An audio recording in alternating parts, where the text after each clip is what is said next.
bien, bon midi à tous et à toutes et bienvenue pour cet autre épisode du podcast Briser la glace, épisode enregistré le 11 avril 2024 et possiblement publié le 12 avril, aux petites heures là, pour les leftos en tout cas.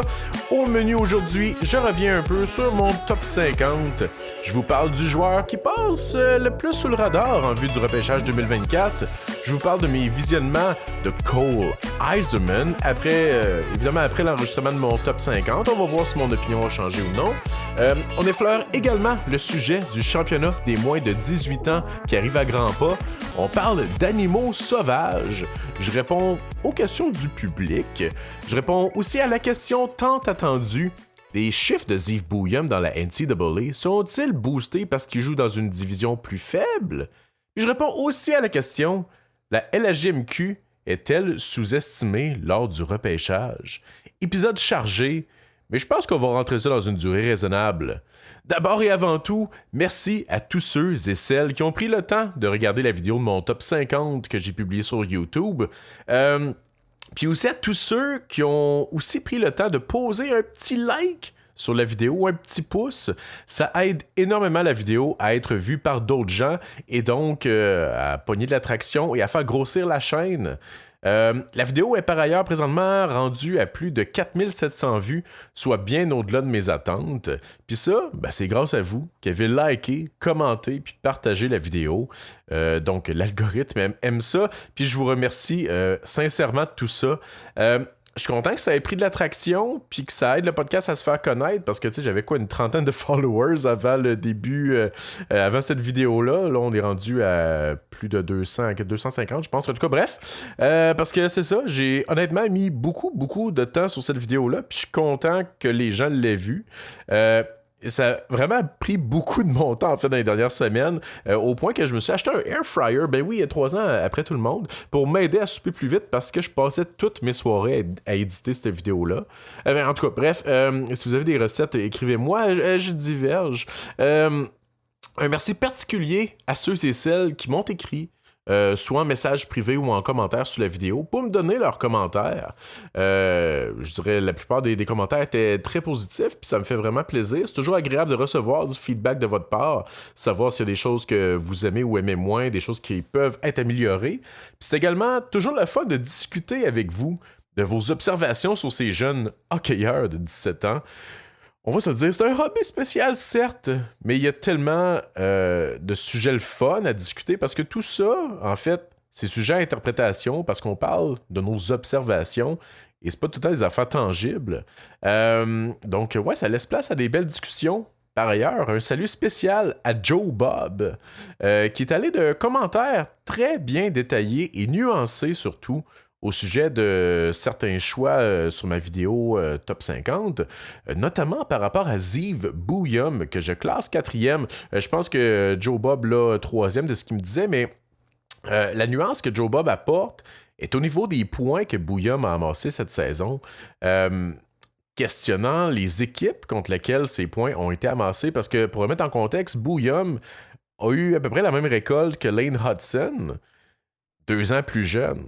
Sauf que, c'est ça, il ne joue pas dans la même division. Donc, le point est définitivement valable, mais j'ai décidé de me pencher sur la question. J'y reviens dans un instant. Fait que l'ayant pour ma part 4e, soit plus haut que la plupart des amateurs, peut-être que j'ai tenté dans ma vidéo de trop justifier mon choix, parce que je comparais justement là, sa performance à celle de d'autres défenseurs élites au même âge. Donc je disais que Bouillum avait des meilleures performances là, que les Adam Fox et tout ça, alors qu'eux ils étaient à 19 ans, etc. Mais c'est ça, je rappelle que Bouillum, malgré tout, a connu la meilleure saison pour un défenseur D0 en près de 50 ans, qui a surpassé justement ce que les Hudson, Fox, Hughes et McCarr ont fait alors qu'ils étaient 1 an plus vieux. Le point de Joe Bob étant que Bouillum évolue pour l'Université de Denver, donc une division qui affronte généralement des équipes plus faibles. En fait, c'est vrai qu'il est difficile de comparer des pommes avec des pommes dans la NCAA en partant, étant donné qu'il y a plusieurs divisions, puis tout ça est non paritaire. Puis en plus, les divisions ont changé beaucoup au fil des ans, fait que c'est encore plus difficile d'avoir un comparable d'année en année. Donc même une université, si tu la prends et tu regardes les joueurs qui ont joué dans cette université-là, tu peux même pas les comparer entre eux parce qu'ils n'ont pas nécessairement évolué dans la même division et donc contre les mêmes équipes.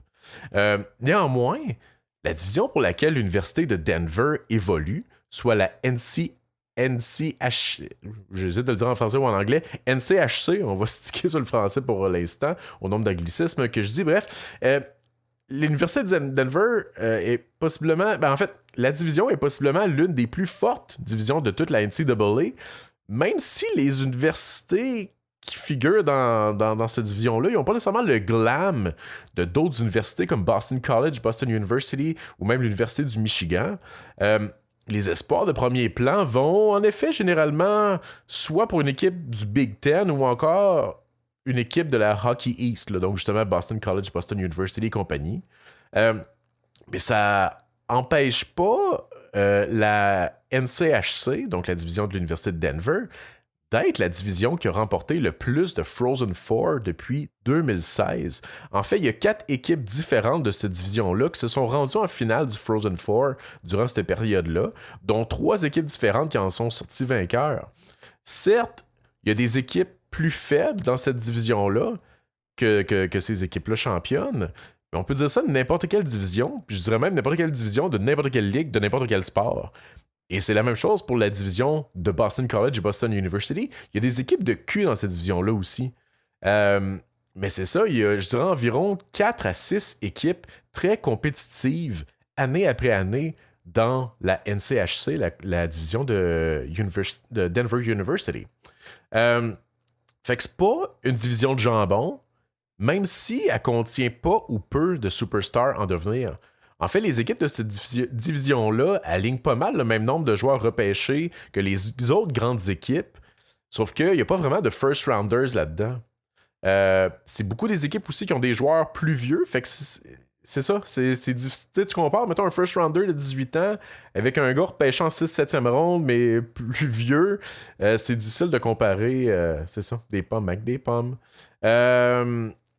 Fait que c'est ça, pour approfondir mes recherches sur le sujet, puis d'essayer de comprendre d'où viennent ces points-là que Ziv Bouillon m'a amassé cette année, j'ai consulté le site College Hockey News, qui ont un système qu'ils disent être objectif pour créer un power ranking de toutes les équipes NCAA, toutes les divisions confondues. J'ai pas fouillé plus que ça, c'est lui que j'ai pogné. Je me suis dit, College Hockey News, ça a l'air crédible, mais j'en parlais avec Joe Bob, puis il semblait les connaître.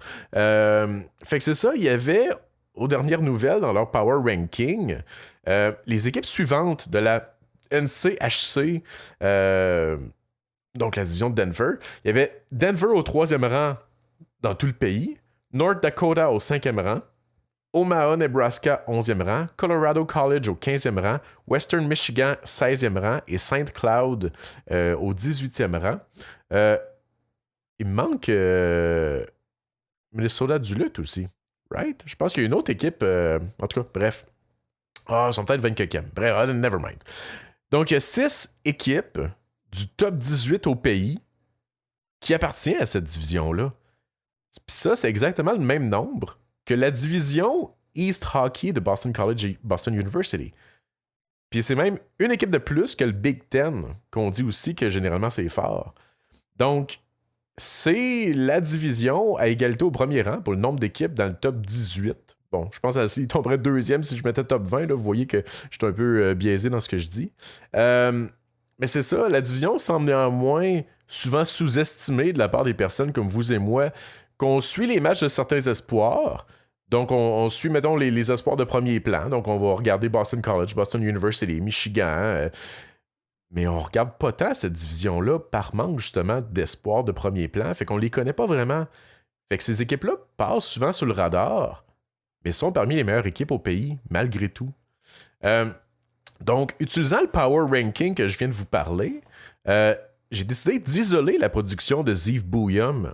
Puis, je fais pas cet exercice-là pour prouver quelques points que ce soit. Je suis amplement à l'aise avec mon choix d'avoir Bouillon 4e. Mais c'est ça. Puis c'est pas à cause de sa production historique que je l'ai 4e, là. garder ça en tête, mais c'est vraiment à cause de ce que j'ai vu sur la glace. Mais je trouvais l'exercice pertinent, puis surtout différent, puis c'est ça, ça peut vous donner de quoi à radoter pendant le prochain souper de famille avec votre beau-frère, qui sait même pas c'est qui, Jimmy Snuggerud. En tout cas, bref, j'ai d'abord enlevé les parties réalisées en compétition internationale. Ziv Bouyam a connu un excellent championnat des moins de 20 ans, mais je trouve pas que c'était représentatif, fait que j'ai écarté tous ces matchs-là de sa production. Il avait fait 5 points lors du championnat des moins de 20 ans. Fait que j'ai pris après ça ce qui restait comme affrontement, puis j'ai créé 4 tiers dans lesquels j'ai réparti les équipes que Bouyam a affrontées cette saison. Dans le tiers A, j'ai les équipes qui sont classées top 10 au pays, fait que les Boston College, Boston University et compagnie. Le tiers B, j'ai les équipes classées entre 11e et 20e. Fait que des équipes qu'on peut dire quand même compétitives, mais qui sont pas dans le top 10. Ensuite, tiers C, j'ai les équipes classées entre 21 et 30. Puis tiers D, j'ai les équipes classées en dehors du top 30 au pays. Puis pour votre information, je pense qu'il y a environ 64 équipes au total. Donc, c'est quand même la moitié des équipes que j'ai mis dans le tiers D. Ce que je remarque suite à cette analyse-là, ben juste ce classement-là, il y a 15% des parties de Bouyam qui ont été jouées contre des équipes du tiers D, le tiers que j'ai aussi appelé le tiers dog shit.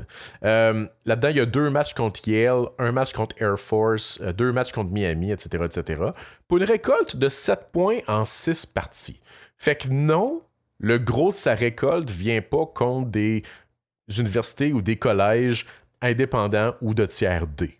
Okay? 7 points en 6 parties sur les 40 quelques points qu'il a fait, c'est pas grand-chose. Ensuite, le tiers C, donc les équipes que je qui étaient classées entre 21 et 30, ça représente aussi un faible pourcentage. En fait, c'est 15% de ces matchs joués également.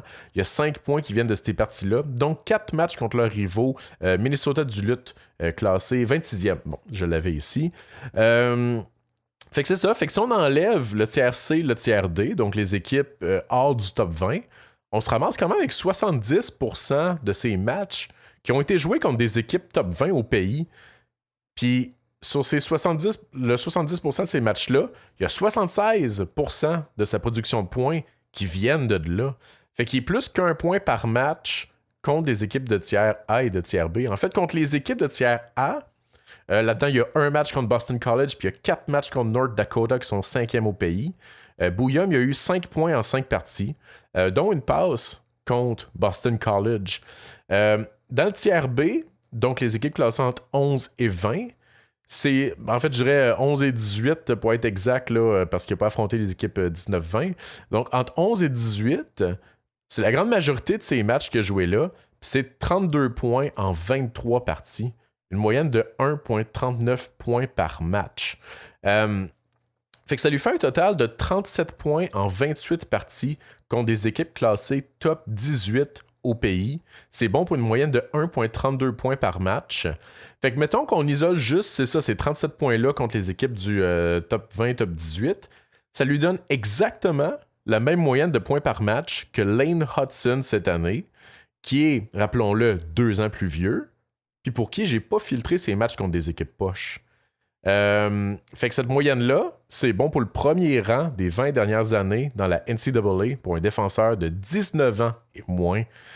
Donc, on peut quand même donner à Ziv Bouyam le mérite qui lui revient. Fait que c'est ça, c'est tout ce que je voulais dire à propos de ça. J'espère que cette analyse n'était pas trop décousue et ne vous a pas perdu.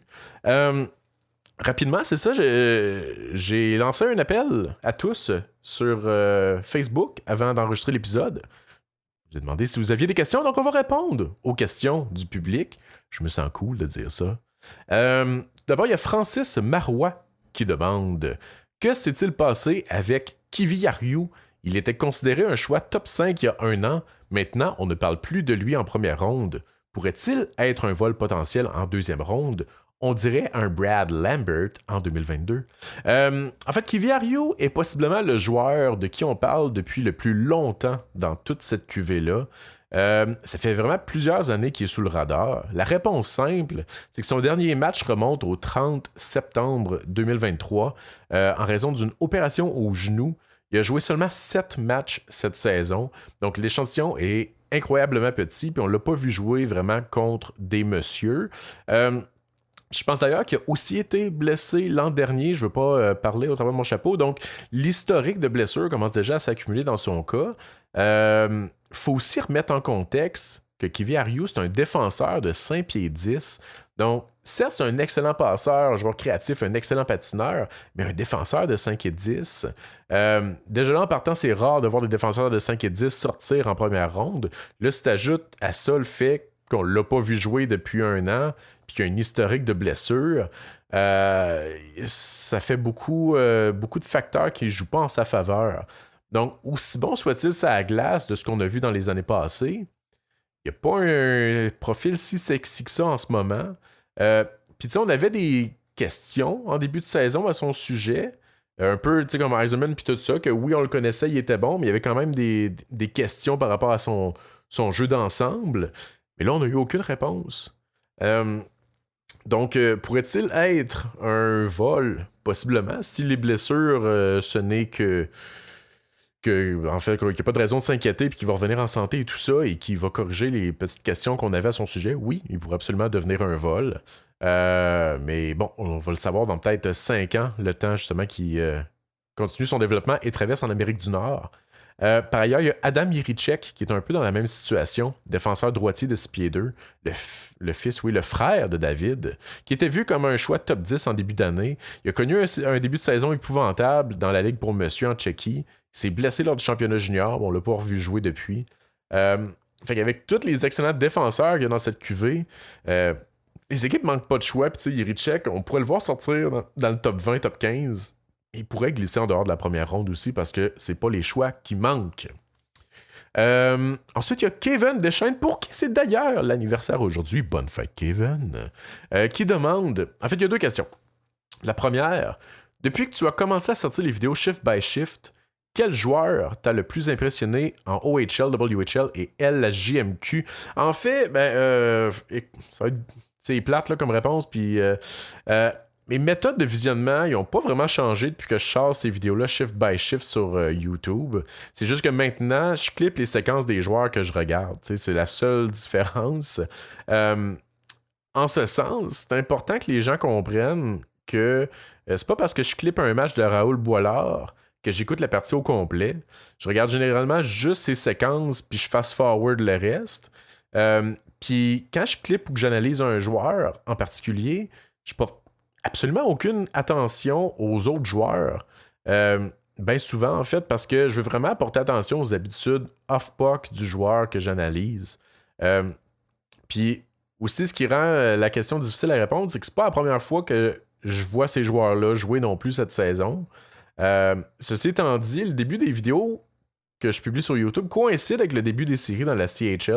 Je me suis dit que c'était le meilleur hockey à regarder puis à clipper. Fait que j'aimerais te sortir un joueur obscur, mais vu que je regarde juste des joueurs en ce moment classés en première, des fois deuxième ronde, j'ai pas vraiment de joueur obscur à te dire en ce moment. Mais c'est ça, j'ai pas le choix d'y aller avec Tige là, simplement pour son rendement depuis le début des séries. Tige m'impressionne beaucoup. Je vais en parler plus tard dans l'épisode, mais ou pas. En tout cas, mais c'est ça, il monte sur ma liste. Puis en ce moment, c'est pas mal un lock, je te dirais, pour mon top 7. Ouais, je pense qu'il prend vraiment les choses en main.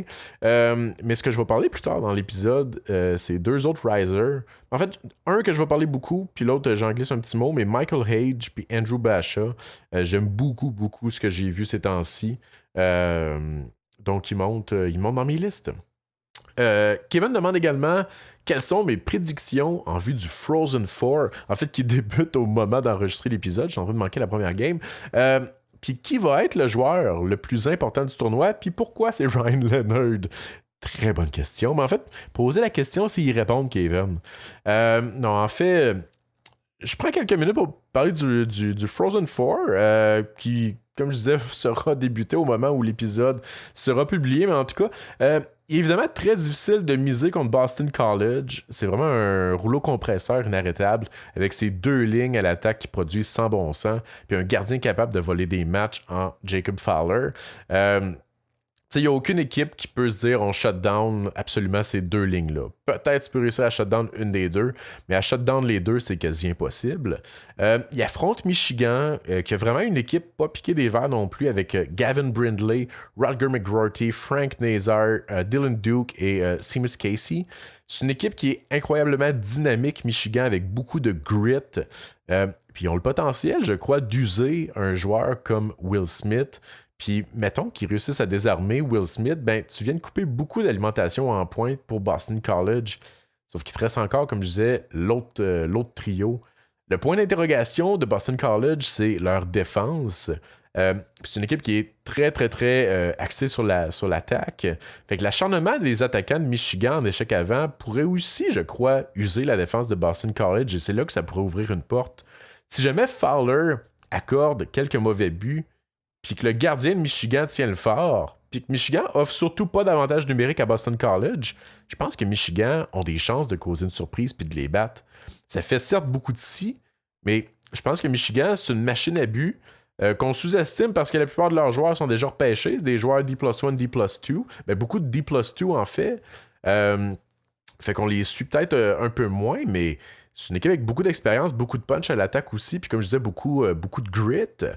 Donc, ouais, c'est ça, mais on peut pas miser contre Boston College. Là, c'est un rouleau compresseur comme on a rarement vu, mais c'est ça. On va voir. L'autre duel, en fait, ça va être entre Denver et Boston University. Denver, qui est l'équipe la plus sous-estimée du tournoi parce que, ben, comme je disais tantôt quand je parlais d'Yves Bouillon, ils n'ont pas de superstar comme les autres équipes. C'est Jack Devine puis Massimo Rizzo, leurs 2 meilleurs attaquants. Mais c'est une équipe qui est expérimentée avec plusieurs joueurs d'environ 22-23 ans. Puis probablement, en fait, l'équipe la plus profonde des 4. De l'autre côté, Boston University ont 2 méga vedettes en Lane Hudson puis Macklin Celebrini. Puis ils ont d'autres excellents jeunes joueurs, en fait, pas piqués des verres, les Jack Harvey, Ryan Green, Shane Lachance, puis tout ça, qui sont en train de step up. J'ai d'ailleurs bien aimé Ryan Green dans le dernier match que j'ai checké, en tout cas. Le point d'interrogation, c'est dans les buts, dans le cas de Boston University. La logique veut évidemment que BU remporte ce duel-là, mais je pense que Denver a des chances de se sauver avec la victoire, malgré tout, vu leur expérience puis leur profondeur, puis le facteur Bouillum. Mais bottom line, je m'attends à avoir BC puis BU sortir vainqueur de ces affrontements-là. Puis pour répondre à ta question, en fait, tout ce détour-là pour dire le joueur du tournoi, la logique voudrait que ce soit entre Smith, Gauthier et Celebrini. Mais je vais y aller d'une prédiction plus chaude que ça. Puis je vais dire Gabriel Perrault. Donc merci pour l'excellente question, Kevin. Sinon, il y a Renaud Hood des podcasts Sur la bande et Dans le mille qui demande: je suis curieux d'avoir ton avis sur les espoirs Thomas Lavoie et Thomas Desruisseaux. D'abord, merci Renaud pour ta question et j'invite les gens à aller jeter un coup d'oreille à Sur la bande et Dans le mille. Mais ma réponse va être push, Renaud. J'ai vraiment très peu suivi la GMQ, là, je suis transparent à cet effet-là. Puis j'ai donc pas vraiment d'opinion à donner sur ces joueurs-là, mais vous êtes plusieurs à me demander de parler de Thomas Lavoie et de d'autres espoirs de la Q. Puis je me donne comme défi pour les prochaines semaines d'aller voir un peu justement de Thomas Lavoie, mais aussi de Spencer Gill, Alexandre Blais et Félix Lacerte. Puis Thomas Desruisseaux aussi, là, dont tu fais mention. Ceci étant dit, je préfère pour l'instant laisser la place aux autres podcasts qui sont davantage spécialisés en fait dans la JMQ. Clin d'œil. Ensuite, il y a Stéphane Denis qui demande selon toi, quel joueur descendra au classement, même si on dit de belles choses à son sujet? Genre on dit un joueur repêché top 10, mais en réalité, il sortira genre en 2e ronde. C'est une bonne question, Stéphane, mais que je vais modifier un peu parce que sinon la réponse va être courte puis plate. En fait, je vois pas de joueur top 10 glisser en deuxième ronde, donc de 25-30 ans. C'est quand même assez intense comme glissade, puis je pense pas qu'on a déjà vu ça. Il y a peut-être Trevor Connolly qui risque de glisser en raison de ses problèmes passés hors glace. Mais il n'est pas considéré comme un choix top 10 dans la plupart des listes. T'sais, il y a quelques-uns qui l'ont top 10, mais unanimement, il ne l'est pas. Fait que je peux pas vraiment le considérer pour ta question. Mais si j'avais un joueur à dire, ça serait Trevor Connolly. Mais c'est ça, je serais quand même excessivement surpris de le voir chuter en dehors de la première ronde. Mais c'est ça, je pense que c'est le candidat numéro 1 pour glisser. J'ai évidemment très hâte de voir si Cole Eiserman va glisser aussi, mais hors du top 15, ça serait incroyablement surprenant. Fait qu'oublions tout de suite de voir Eiserman en deuxième ronde, là, on s'entend là-dessus. Mais c'est ça. Fait que je pense que je vais me mouiller plutôt à savoir quel joueur généralement classé entre 15 et 25, mettons, pourrait se ramasser en milieu de deuxième ronde. Je pense que ça, c'est de quoi qu'on risque plus de voir. Mais encore là, c'est vraiment difficile à dire pour deux raisons. En fait, il n'y a juste pas de consensus entre 20 et 50. Puis l'écart entre les joueurs 20 et 50, il est quand même mince en date d'aujourd'hui. Puis c'est pour ça que si tu regardes d'un classement à l'autre, il n'y a rien qui fait l'unanimité. Je l'ai mal dit. Puis ça varie beaucoup d'une liste à l'autre. Tu sais, par exemple, mettons, je prends ma liste en référence. Je pourrais dire que Luke Missa, que j'ai autour du 20e rang, pourrait glisser en milieu de deuxième ronde, ce qui serait un upset par rapport à ma liste à moi. Sauf, puis je pense que Luke Missa pourrait en effet glisser en deuxième ronde. Sauf que tu regardes d'autres listes, mettons, Elite Prospects l'ont 41e, McKenzie 67e, McKean 50e. Donc si Missa sort en milieu de deuxième ronde, à leurs yeux à eux, ben c'est juste son rang de sélection normal. Fait que là, c'est peut-être moi qui l'ai trop haut, là, un peu comme j'ai Alphonse Frey et Harrison Brunick plus haut. Mais fait que c'est ça, fait que c'est difficile à répondre parce qu'il y a vraiment personne qui s'entend pour les classements, les rangs 20 à 50, tu sais. Mais sinon, si je détourne un peu la question encore, dans les joueurs qui étaient classés haut en début d'année, je vois plusieurs candidats qui pourraient glisser en milieu de deuxième ronde, voire même en dehors de la deuxième ronde. On a parlé plutôt de Aaron Kiviariou, je pense que c'est un candidat intéressant pour ça. Cole Hudson, le frère de Lane aussi, est sujet à glisser. Et Thomas Galvez, les deux pour les mêmes raisons, ben, les trois pour les mêmes raisons, des petits défenseurs. Adam Yeko, centre de 6 pieds 5, dont on n'entend quasiment plus parler, qu'on voyait en milieu de première ronde en début d'année. Maintenant, on le voit en 2e, 3e ronde. Tanner Howe, le coéquipier de Connor Bedard l'an dernier, que lui aussi est en chute libre un peu partout, qui n'a pas su reprendre les choses en main. Justin Poirier, Alexander Zetterberg aussi, puis j'inclurais même Ryder Ritchie, qu'on voyait aussi dans plusieurs top 15. Puis tu sais, si vous vous rappelez, cet été, moi, il m'avait beaucoup impressionné lors du Hlinka Gretzky, puis je l'avais dans mon top 15. En ce moment, il est plus loin un peu dans ma liste. Mais c'est ça, c'est généralement où on les voit en ce moment, là, fait que... Désolé Stéphane, j'aurais aimé mieux répondre à ta question, mais c'est ça. Si je pense à quelqu'un, je t'en fais part. Donc merci à tous pour vos questions. On se refait ça pour le prochain épisode. Par ailleurs, je pense que c'est un bon moment pour réitérer quelque chose d'important. Ce qu'on fait là, d'analyser les jeunes hockeyeurs puis de dire ça va être qui le meilleur dans 10 ans, non seulement ça frôle la folie, mais ça demeure un jeu. C'est de la spéculation sur quelque chose de pas vraiment prévisible et sur quelque chose surtout de très chaotique. Historiquement, dans tous les sports professionnels, c'est pas arrivé une seule fois que les joueurs ont été repêchés dans l'ordre qui aurait dû sortir. Mettons qu'on regarde ça 15 ans plus tard. Statistiquement, c'est impossible. C'est sûr qu'on va se tromper. Il y a trop de variables. Puis, c'est même les équipes de la LNH qui cumulent les meilleurs scouts au monde, qui font ça à temps plein, qui ont un budget illimité. Même eux, ils arrivent non seulement pas à s'entendre entre eux, mais en plus, ils trouvent le moyen de se tromper. Fait que comment voulez-vous que vous et moi, qui faisons ça à temps perdu parce que c'est pas ça notre métier, puis qu'on fait ça pour le plaisir et la passion du sport, comment voulez-vous qu'on arrive avec une liste plus crédible que ce que la LNH fait, tu sais? Puis en plus, l'humain étant ce qui est, il y a inconsciemment un consensus qui se forme quand on regarde l'opinion des autres, puis on se colle forcément à l'opinion des autres un peu...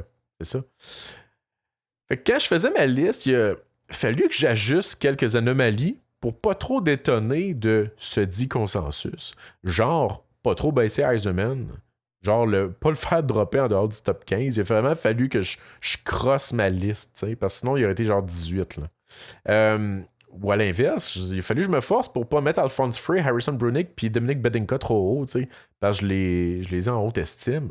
Je les ai quand même certes mis plus haut que la plupart, mais je pense qu'il n'y a rien qui était tant bizarre. En tout cas, bref, je manque mes mots. Ça aurait pu être plus wild que ça si j'avais vu absolument aucune autre liste, ni aucune opinion populaire avant de faire ma liste. D'ailleurs, spoiler, j'en parle un peu plus tard, mais je risque de plus en plus de m'en calisser du consensus. Tout ça, là, c'est de la spéculation, les classements qu'on fait, je le répète. On fait ça pour s'amuser. Il n'y a aucun enjeu. Il n'y a personne qui joue sa job en ce moment. Puis c'est pour ça que je respecte beaucoup des gars comme Scouching puis Snake qui n'ont pas peur d'y aller avec des choix bizarres. Des fois, ils ont raison, des fois, non. Mais des fois, oui. Fait que, tu sais, Scouching, là, il y a Parek genre 20e puis Alphonse Frey 5e. Je respecte ça. Fait que c'est ça. Je voulais juste dire, il y a des partisans qui prennent un peu trop ça à cœur, puis qui gagneraient des fois un peu à enlever une bûche puis de se prendre une petite tisane. Si j'ai envie de mettre Michael Hage dans mon top 10, ben moi le faire. Puis si ça vieillit mal, ben so what? Fait que bref, ça me fait penser, quand j'étais au primaire, ça fait longtemps, on avait reçu en classe des personnes âgées pour nous parler de leur enfance puis de répondre à nos questions. J'étais jeune, tu sais, je connaissais pas ça, moi, les personnes âgées, tu sais. Bon, j'en avais vu des... J'avais vu des films où je les avais vus à la télé, comme tout le monde, tu sais. Fait que quand vient le temps de la période de questions, j'ai eu un flash là, d'images en noir et blanc que j'avais déjà vu. Des gens qui faisaient des courses de boîtes à savon. Tu sais, les petites voitures là, faites en carton ou en plywood là, qu'on fait dans le garage, puis qui sont conçues pour se péter à la gueule dans une côte asphaltée, là, en tout cas. Bref, j'ai demandé à petite madame de 86 ans la question qui était, à mes yeux, la meilleure question possible. Madame, faisiez-vous des courses de boîtes à savon? Elle m'a répondu que c'était une excellente question. J'étais fier de moi. Tu sais, je le savais que c'était bon comme question. Je savais que c'était important pour eux, les courses de boîtes à savon. Tu sais, on le voit à TV, crime. Mais c'est ça, j'ai vite redescendu sur Terre quand elle a commencé à m'expliquer comment ils fabriquaient leur savon pour se nettoyer le corps. Là, j'ai compris qu'elle avait pas compris ma question, mais je l'ai jamais dit que c'était pas ça ma question. J'ai rien écouté de sa réponse parce que j'étais complètement assommé par le fait qu'elle me dise que c'était une excellente question, alors que c'était même pas ça ma question. Puis c'est ça, moi je pensais que ma question était super bonne. Puis elle a finalement été surpassée par une autre bien meilleure question qui était pas du tout dans mon champ de vision. Un peu comme Pavel Datsyuk en 6e ronde au repêchage de 98. Vous comprenez où c'est que je m'en allais avec ça? Fait que, au-delà de tout ça, au-delà de l'échec, ça m'a ouvert les yeux sur le fait que... sur le sujet, en fait, sur le fait que les vieilles personnes... c'est ça, c'est un sujet qui est possiblement plus profond et complexe que je l'imaginais, puis que leur quotidien se résumait à bien plus que de faire des courses de boîtes à savon. Mon analyse de la situation était alors complètement erronée, parce que j'avais trop les yeux rivés sur certains détails importants à mes yeux, et qu'au final, il était complètement futile. Puis des fois, ben c'est de même aussi avec l'analyse d'espoir. Peut-être que dans 10 ans, on va retourner voir des vidéos de Cole Eisenman à son année de repêchage. Puis on va se demander, est-ce qu'on était cave de ne pas l'avoir classé top 3? Ce gars-là, il a un talent générationnel, il vient d'empoter 50 à Pittsburgh. Ou à l'inverse, peut-être qu'on va se demander, voyons, pourquoi qu'on a même considéré le classer en première ronde, ce gars-là? C'est un gars de la AHL. Ce que je veux dire, c'est que attachez-vous pas trop aux joueurs. Il n'y a rien de tout ça qui est important. Puis quand on va faire un redraft de cette cuvée-là en 15 ans, on va rire beaucoup parce que oui, je vous garantis à 100% qu'on va s'être trompé sur plusieurs joueurs, tant favorablement que défavorablement. Puis Puis tu sais, on peut faire cet exercice-là avec absolument n'importe quel QV, tu sais, juste pour le fun. Je vous nomme le rang de sélection des meneurs en points de l'historique QV de 2003. Cherchez pas le premier, là, c'était Fleury. Donc les rangs de sélection, je les ai classés par points, puis les rangs de sélection, c'était 205, 2, 45, 19, 28, 17, 20, 11, 5, 13, 7, 33, 49, 23, 62, 245, etc., etc. Tu regardes ça froidement 20 ans plus tard, on a peine à comprendre pourquoi des joueurs comme Nikolai Zerdev, Milan Miralek puis Braden Coburn sont sortis dans le top 10. Certes, ça a été des NHLers, mais ils ont sorti devant des Getzlav, Burns, Perry, Weber, Bergeron et compagnie qui sont sortis beaucoup plus loin, même en deuxième ronde dans certains cas. Puis on se demande aussi pourquoi le meilleur pointeur de toute la QV, Joe Pavelski, a été repêché 205e. Ça veut dire qu'il y a 204 joueurs qui ont été jugés meilleurs que Pavelski ce jour-là. Certes, j'ai cherry-pick un exemple vraiment intense, mais à chaque année, il y a des upsets de même, puis cette année, ne fera pas exception. Il va y avoir des surprises, puis des déceptions. Il y a des joueurs repêchés dans le top 64 cette année qui mettront jamais les pieds sur une glace de la LNH. Peut-être même des joueurs sélectionnés au premier tour. Ça arrive régulièrement. Et bref, le repêchage, c'est chaotique, c'est imprévisible. Arrêtons de nous coller sur le consensus, puis faisons nos propres listes calices. Puis respectons-nous là-dedans. Je vois même une belle opportunité d'ouvrir des discussions intéressantes. Tu sais, si tu veux mettre Demidov premier parce que tu penses qu'il va faire 120 points, là, puis que Celebrini, s'il en fait 90, c'est beau, mais qu'il va apporter plus sur la glace, bref, fais-le. Si tu veux mettre Lindstrom 15e parce que tu penses que sa blessure va le ralentir, fais-le. Si tu veux mettre Liam Greentree 6e, puis Zane Parekh 20e, fais-le. Je te supporte là-dedans, mon chum. Rappelez-vous que c'est du gambling, rien d'autre. Puis à l'instar de mes paris sportifs, c'est du gambling qui ne me rapporte aucun argent. Fait que, haute parenthèse et petites crottes sur le cœur, mais c'est pas en lien avec les commentaires que je reçois, mais plutôt ce que je lis sur d'autres plateformes qui me titillent parfois. Les gens doivent arrêter de confondre le plafond d'un joueur avec sa projection réaliste. Tu sais, si vous travaillez en finance, en gestion de projet ou d'autres affaires plates de même, on utilise souvent le concept de scénario. Souvent, scénario optimiste, réaliste et pessimiste. Puis, j'ai l'impression que plusieurs partisans prennent souvent le scénario le plus optimiste possible pour un joueur, genre que Lane Hudson, c'est le prochain Cale Makar, puis qui prennent ça comme étant la vérité absolue, puis vont être déçus, voire même fâchés, si ce scénario optimiste-là ne se réalise pas, ou si quelqu'un ose les contredire à ce sujet. Genre de dire, ouais, Hudson, ça se peut que ça soit juste un défenseur top 4 ou que ça va être, mettons, un deuxième défenseur. Non, c'est le prochain Makar. En tout cas, vous comprenez ce que je veux dire. Puis, c'est un peu pour ça que je demeurais assez conservateur dans les projections que j'ai écrites dans ma vidéo de top 50. En fait, si vous regardez la vidéo, pour chaque joueur, j'ai écrit un peu là, c'était quoi sa projection. Pas quelque chose que j'ai nécessairement verbalisé, mais c'était écrit. Donc, par exemple, pour Caden Lindstrom, j'avais écrit projection attaquant de puissance de top 6. Pour Bouyum Levchunov, défenseur top 4. Et c'est les deux défenseurs que j'ai classés les plus hauts. Puis, tu vois, j'ai pas écrit défenseur générationnel parce que c'est très, très, très optimiste. Réalistiquement, pour l'instant, c'est des défenseurs top 4. Puis Lindstrom, peut-être qu'il va devenir un joueur de première ligne. Peut-être qu'il va être un joueur de deuxième ligne aussi. Restons seulement réalistes, c'est ça que je veux dire. Puis tant mieux si le scénario optimiste, ou le plafond, qu'on devrait dire, se réalise. Mais la réalité, c'est qu'il ne se réalise pas pour tous les joueurs. Tu as plus de chance d'être on target si tu mets des scénarios réalistes pour tous, plutôt que des scénarios optimistes. En ce sens, dans les prochaines vidéos que je vais sortir, là, probablement pour des mock drafts ou quoi que ce soit, je vais essayer de mettre des projections optimistes, réalistes et pessimistes pour chaque joueur. Ou autrement dit, un peu le concept de plafond versus plancher.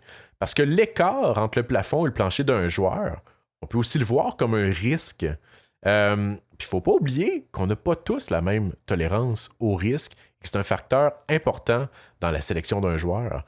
Si tu n'aimes pas les joueurs risqués, c'est bien chill. Si tu aimes ça, bien chill aussi. Des fois, t'es mieux de prendre le gars de 2-3e trio qui va jouer 700 matchs dans la LNH plutôt que d'y aller pour la clôture puis de faire retirer sur un pop fly. Mais des fois, faut aussi que tu frappes un double ou un circuit si tu veux une chance de gagner, tu sais. Mais il n'y a pas de formule prouvée comme étant gagnante, sinon on aurait bien plus de parité dans la ligue, puis les équipes arrêteraient de se tromper lors du repêchage. Par ailleurs, on parle beaucoup ces temps-ci de la possibilité d'une expansion dans la ligue, une expansion à 34, voire même 36 équipes qu'on a vues aujourd'hui. Bon, c'est le fun pour plusieurs raisons, puis tout ça, mais ma grosse crainte, c'est qu'on dilue encore plus le spectacle. Puis tu sais, même à 32 équipes, on trouve le moyen d'avoir des équipes comme les Sharks et les Blackhawks dans la ligue, qui sont une vraie honte, on va se le dire. De rajouter des équipes va juste contribuer à ce phénomène-là. Puis ma crainte, en fait, et surtout au niveau des gardiens, les équipes sont aussi bien de se stacker en gardien tout de suite parce que ça va devenir une denrée de plus en plus rare si on augmente encore plus le nombre d'équipes dans la ligue. Même chose pour les défenseurs droitiers. Donc, le concept de assets lors du repêchage, donc de repêcher le joueur ayant la valeur la plus élevée sur le marché et non de repêcher selon tes besoins et tout ça, mais ce concept-là, il est possiblement à son apogée en ce moment. Il va continuer de devenir de plus en plus important plus qu'il va se rajouter des équipes dans la ligue. Puis je dirais même le concept peut-être de justement de plancher élevé, donc de certitude de jouer dans la ligue. Parce que s'il y a plus d'équipes, c'est plus difficile d'acquérir des nouveaux joueurs. Donc le repêchage devient de plus en plus important.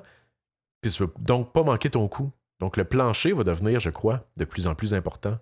Par ailleurs, une des critiques auxquelles je m'attendais sur ma vidéo Top 50, puis qui n'est pas venue, du moins pas autant que je croyais, ben c'est le manque de joueurs de la LHJMQ dans mon top 32. En fait, j'ai juste Raoul Boilard dans mon top 32, puis il est 32e. J'ai Massé puis Poirier classés au milieu de la deuxième, mais j'ai juste Boilard en première ronde. Fait que c'est ça, j'ai continué à écouter le Drakkar dans les dernières semaines. Tu sais, comme je vous disais, j'ai à peu près pas suivi la queue, mais je me suis dit, je vais m'attarder un peu au Drakkar. Ça va me permettre de voir Boilard et Poirier. Puis je me suis dit que les matchs de série, c'est un bel échantillon pour ces deux joueurs-là. Fait que je fais ça rapide, je vais tâcher, oui, de parler plus de la queue dans les prochains épisodes, comme que je disais. Mais grosso modo, voici mes impressions suivant mon visionnement de quelques matchs de série du Drakkar. Fait que pour Boilard, ben, évidemment, je n'ai parlé dans le top 32, j'aime beaucoup son style très pro. Boilard, en fait, c'est pour moi une présence rassurante sur la glace. Présence parfois silencieuse, mais rassurante. Il n'est pas nécessairement flashy.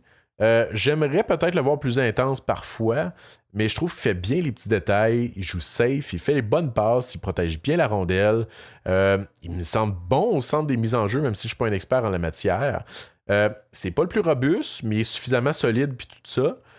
Je continue de croire en ses chances de le voir sortir en fin de première ronde ou en début de deuxième.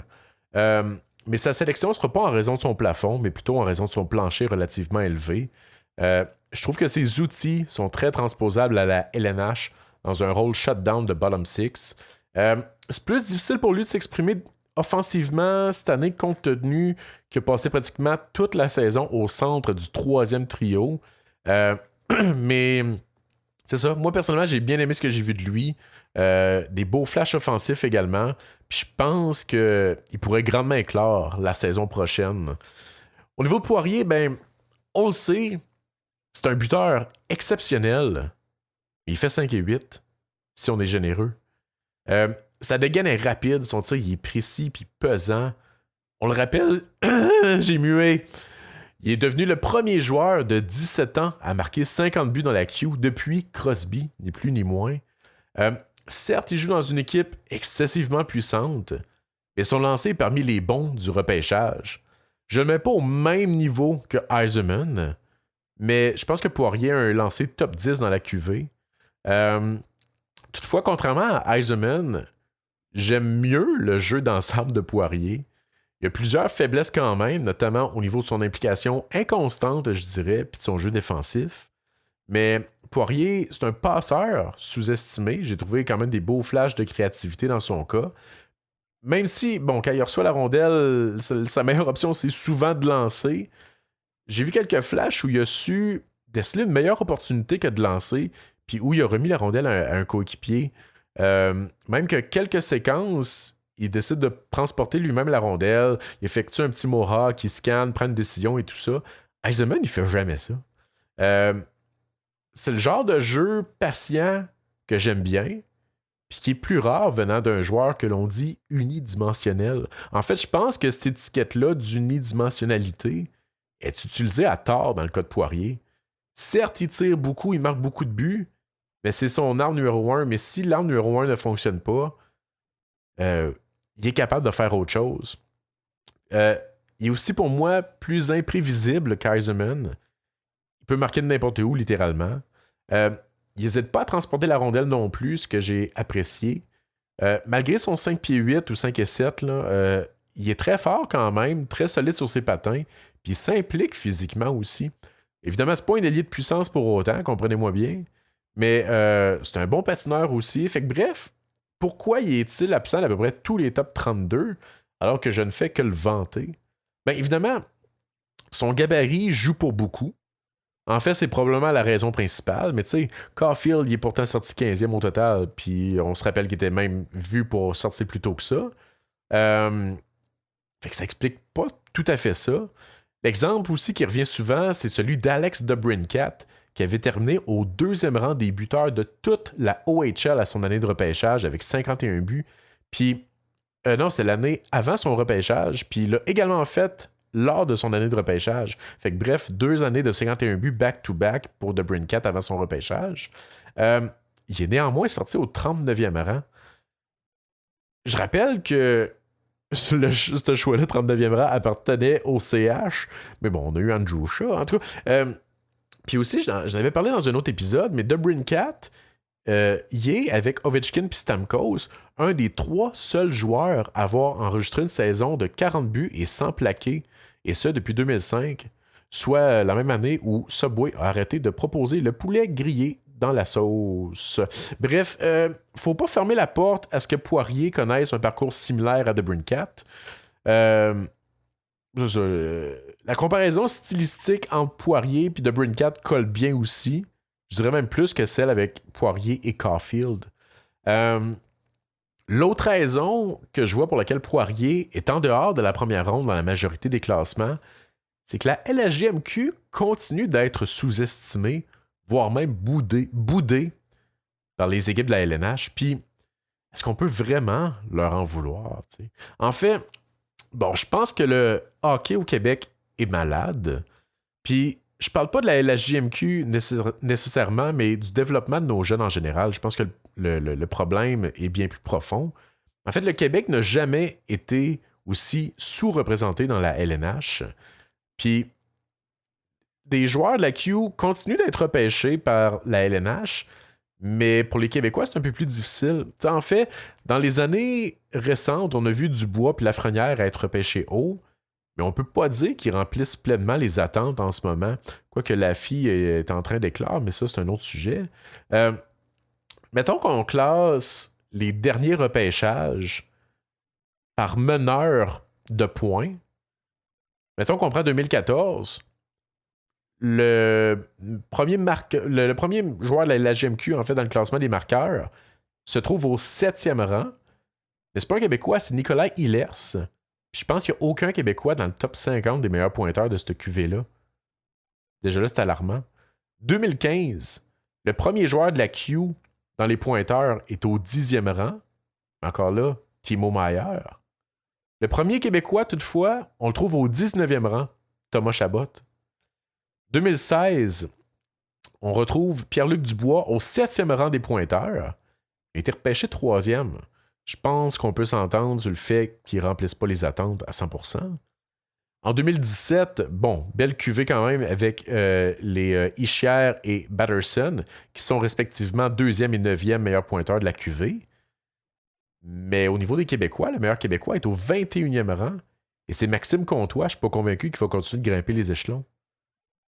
En 2018, belle cuvée, mais encore là, pas nécessairement des Québécois. Il y a 3 joueurs de la Q dans le top 15 pour les points. Dobson, Kourachev, Zadina. Mais le meilleur Québécois, c'est Joe Veleno au 20e rang. Mais c'est ça. Belle année, mais ça fait déjà 6 ans quand même. 2019, c'est là que la chaîne débarque un peu. Les meilleurs joueurs de la Q présentement sont Spence et Harvey Pinard.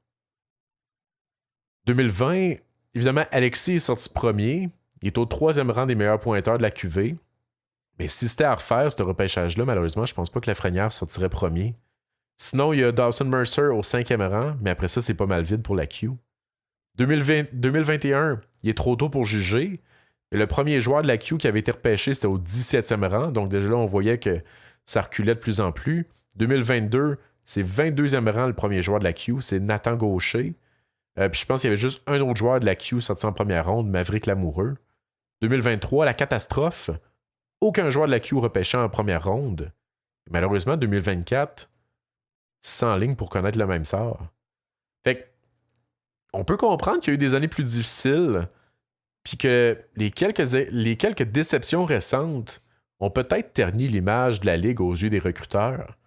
Faut pas oublier non plus le facteur COVID dans les années récentes qui a fort possiblement ralenti le développement de plusieurs jeunes Québécois repêchés entre 2020 et 2024. Certes, la LHMQ est la ligue qui performe le mieux à la Coupe Memorial depuis quelques années, mais de gagner un championnat avec une équipe boostée avec des joueurs de 20 ans indique vraiment pas que la ligue excelle à développer les jeunes. C'est vraiment deux choses séparées. Je dirais même que c'est l'inverse. Donc bref, je pense qu'on sous-estime Poirier, puis je m'inclus là-dedans. Puis j'espère que la tendance, c'est que le préjugé défavorable envers la Q va changer au fil des ans. Peut-être que des joueurs cette année, justement, comme Poirier et Raoul Boilard et compagnie, et Maxime Massé, vont faire changer cette tendance-là. On va voir. Mais c'est ça, on a du chemin à faire, je crois. Je verrais quand même Anaheim tenter leur chance avec Poirier. En fait, c'est un fit que je verrais très bien. Les Ducks, qui sont l'une des rares formations à ne pas hésiter à piger dans la Q année après année. Bon, c'est peut-être un raccourci intellectuel que je fais, mais bon. Mais l'autre point qui fait que j'aime bien Poirier à Anaheim, c'est que Anaheim ont déjà leur gros bonhomme avec Gauthier, Carlson et compagnie. Puis ils peuvent se permettre d'avoir un petit ailier. Ils aiment ça le caractère, Poirier y en a. Puis en plus, tous leurs gros espoirs à l'attaque sont tous gauchers, puis Poirier, il est droitier. Fait que Poirier à Anaheim, c'est ma prédiction. Je m'attendais aussi à me faire ramasser au sujet de ce que j'ai dit sur Cole Eiserman. En fait, les habitués du podcast, vous savez ce que j'en pense de notre ami Cole, mais en publiant mon top 50 sur YouTube, je savais pertinemment que je m'exposais à beaucoup plus de gens et par conséquent, possiblement à des trolls également. J'étais quand même allé de la technique de la sandwich à la marde pour essayer que ça passe bien. Fait que j'ai mis beaucoup de positifs sur Eiserman en vantant ses exploits afin de mettre la base, tu sais. Je suis ensuite allé dire une bonne grosse pelletée de merde, puis j'ai terminé ça positivement en disant qu'il y avait néanmoins un très beau plafond. Mais j'ai écouté l'épisode, puis je pense que j'ai mis beaucoup trop de marde dans mon sandwich, au point de me remettre en question à savoir si j'étais pas un artisan sandwichier de mauvaise foi. Je t'ai retourné réécouter Eiserman parce qu'en toute transparence, au moment de faire le top 50, j'avais pas écouté Eiserman depuis environ la fin janvier, je crois. J'en avais assez vu à ce moment-là. C'était le même joueur que dans la vingtaine de matchs que j'avais vu de lui l'an dernier. J'avais pas vu de progression entre octobre et janvier. Fait que je me suis dit, Eiserman, je l'ai assez vu. Mais j'ai toujours dit que, en fait, je me suis dit que j'allais retourner réécouter des games plus récentes avant le championnat U18, parce que je m'attends à une grosse performance de sa part au U18. Question de voir s'il y a eu de l'amélioration dans son jeu malgré tout, parce que j'ai toujours dit, puis je persiste à le dire, que je vais remonter Eiserman avec grand plaisir dans mon classement dès qu'il va en montrer plus. Mais pour ça, je dois l'écouter, Eiserman, aussi pénible cela peut-il être par moment, tu sais. Par ailleurs, quand je faisais le montage du top 50, puis j'étais rendu à son segment, j'ai commencé par ses highlights. Puis en toute transparence, j'étais sur le bord de tout abandonner puis le remettre top 5. Parce que Chris que ses highlights sont sexy. Mais après ces highlights, parce qu'on s'entend, c'est juste des tir sur réception, fait que ça compte pas tant de temps que ça. J'ai mis son shift by shift, puis j'ai voulu le sortir du top 20, tu sais. Lors du editing, je me suis aussi rendu compte que je vais y lancer des fleurs là, que j'ai pas beaucoup parlé ou pas du tout parlé de son catch and release. En fait, j'incluais tout ça dans tir sur réception. Là, j'essayais de garder ça le plus francophone possible. Même si tir sur réception puis catch and release, c'est deux choses différentes, même si ça a une utilité similaire, tu sais. Mais son catch and release est encore plus impressionnant que son slapper. En fait, son release point est impressionnant. J'ai parlé de sa dégaine dans la catégorie des Bedard et Matthews, mais j'ai vite passé là-dessus. Fait que ouais, je voulais juste réitérer que son release est son arme numéro 1. Et il est incroyable. Bref, j'ai réécouté quelques games de Cole Eiserman. J'en ai d'ailleurs publié 2 sur ma chaîne YouTube si ça vous intéresse. J'ai pas pris ses meilleurs ou ses pires games, là. En fait, quand je clippe une game, c'est au moment de l'écouter pour la première fois en même temps. Fait que étant donné que c'est un des espoirs de qui on risque le plus de parler, je vais essayer d'en publier au moins une autre d'ici le repêchage. Premièrement, ce qui saute aux yeux, c'est qu'il joue visiblement encore sur ce qui me semble être le 3e trio, avec du temps de jeu très limité à 5 contre 5. Mais c'est sûr, moi, il y a du temps d'avantage numérique, on s'en doute.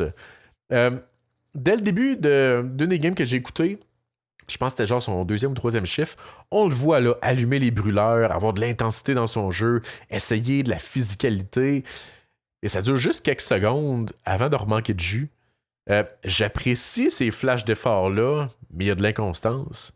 Il y a également eu quelques flashs où il conservait un peu plus la rondelle que plus tôt cette saison. J'ai aimé ça. Il est même allé d'une succulente passe sur le but de Bednarik dans une des games que j'ai clippées. Je vous invite à aller voir ça. Mais pour tous ces flashs-là positifs, il y en a encore les mêmes mauvais plis que j'avais déjà identifiés. Des jeux précipités avec la rondelle qui mènent à des revirements, beaucoup de prévisibilité, du tourisme ou du puck-watching, des lancers de loin sans que le gardien ait la vue voilée, des passes à faible taux de réussite. Particulièrement, vous remarquez, là, mettons, qui est en échec avant et qui récupère la rondelle en arrière du filet, il va faire une passe à l'aveuglette dans son dos, dans l'enclave. Généralement, il n'y a personne là puis ça se fait intercepter. Fait que bravo pour récupérer la rondelle, mais moins bravo pour leur donner en 0.5 secondes à l'adversaire. Il y a également dans son jeu du positionnement parfois erratique. Puis, je sais pas comment l'expliquer, mais il y a une tendance à toujours foncer dans ses coéquipiers ou à être attiré vers eux comme un aimant. C'est bizarre. Il est pesant pour son âge. Il fait près de 200 livres à 6 pieds. Il perd beaucoup de batailles le long des bandes quand même. Puis il se fait même malmener physiquement à l'occasion. Mais des fois, il fait des beaux hits aussi. Fait que c'est inconstant là aussi. Je suis pas un expert en patin, mais il me semble pas avoir la meilleure balance non plus. On le sent vraiment perdu, en fait, depuis qu'il joue plus avec James Higgins. Higgins, petite parenthèse, qui est éligible au repêchage de l'an prochain, qui est le meilleur joueur de cette équipe-là cette année. Il va être fort probablement le premier choix en 2025. Ils ont joué ensemble toute l'année passée. Puis c'est exactement le genre de joueur dont Eiserman a besoin, un joueur intelligent, agile, qui contrôle le jeu, puis qui est un fabricant de jeu hors pair, en fait. Mais là, c'est Teddy Stiga, puis Zimmer qui joue avec Higgins sur la première ligne en ce moment. Puis je crois même que c'est eux qui pilotent le premier powerplay. On découvre Stiga via cette belle promotion-là. Ils forment vraiment un beau duo avec Higgins, un duo hyper créatif et dynamique. Par ailleurs, plusieurs personnes chez Elite Prospects disent même préférer Stiga que Eiserman en ce moment en vue du repêchage 2024. C'est pas peu dire. D'ailleurs, je vais en faire un shift by shift de Stiga sous peu. Bref, fin de la parenthèse. Eiserman, il a un talent indéniable pour le lancer du palais. Je veux pas repartir là-dessus. J'ai déjà fait 2 segments de plus de 20 minutes à son sujet dans les épisodes passés, dont l'extrait... en fait, il y a un extrait sur YouTube, puis l'autre, c'est dans le top 50. Si jamais vous avez manqué ça, allez l'écouter. Les 2 sont sur YouTube. Mais plus je le regarde, puis plus je vois des petits détails dans son jeu qui me laissent croire qu'il y a vraiment de la misère à processer le jeu, que ça se passe trop vite pour lui. Il y a beaucoup de panic plays. Il fige souvent sur la glace. Exemple, quand il reçoit la rondelle de manière inattendue. Son hockey IQ, je pense qu'il est au mieux en dessous de la moyenne.